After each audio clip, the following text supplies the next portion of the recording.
Hey everyone, this is Jeff with Pie of Genius. We are on day 22 of 25 Days of Essentialism. I'm recording this from my car in the ferry line, actually waiting to get on the ferry to go back home. And this chapter is on leadership. It's in the appendix. We're on page 239.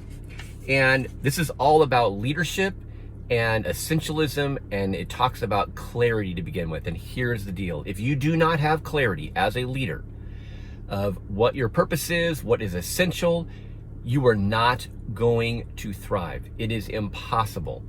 And there's this quote here on page 240. It says, when there was a high level of clarity of purpose, the teams and the people on it overwhelmingly thrived.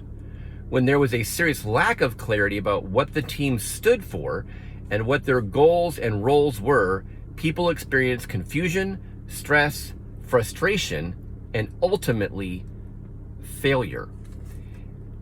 Clarity is so important, and especially for an essentialist leader. If you look on page 242, it lists these things down here between the non-essentialist and the essentialist. And without clarity of what your goal is, what you're trying to accomplish, here's the breakdown here. You're not going to have the right mindset.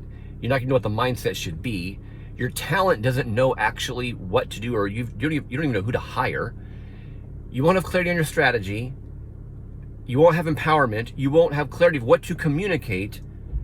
You won't know what you're accountable and holding people to, and the results you get, you won't even know if they align with what you're trying to do because you don't know. And what I'm walking away with is you got to have clarity. You got to have clarity. In the next couple pages, we're going to dive down in as a leader, the kind of things you need to know to have great clarity as an essentialist. Okay, guys, I will talk to you tomorrow. Bye-bye.